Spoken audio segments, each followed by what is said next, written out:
It was just like almost like a movie.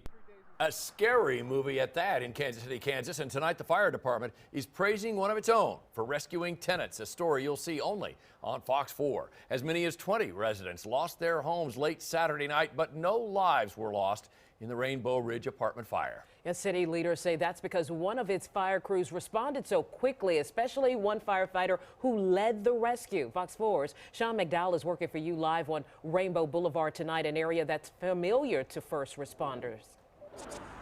And Christelle, by some coincidence, that's because the parking lot right beside these apartments is a place where KCK firefighters recently used for training. They say flames were shooting into the air on Saturday night when first responders arrived, but a quick response put firefighters in position to save 5 people.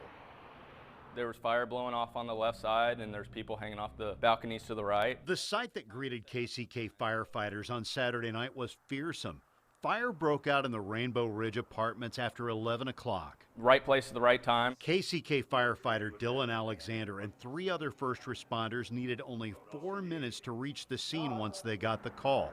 Alexander helped rescue 5 occupants, including a teenager, by climbing a hand ladder while others kept it steady. And just explaining that they needed to come over the balcony, they needed to get on this ladder. A lot of people freeze up at that time, and so coaching them and telling them what they need to do helps people who aren't in that situation very often. KCK Fire Captain Mark Milstead was also on the job. You know, you've got people on all 3 balconies yelling at you, get me out, get me out, help me, help me. He says he was concerned there wouldn't be time to rescue people from the big fire. The captain says once they parked the fire engine, however, it only took 2 minutes to begin the rescue. I think the credit should go to the guys underneath me because they did a damn good job. The men and women that do the job on this department are absolutely put their life in harm's way for others. The American Red Cross is assisting tenants in need.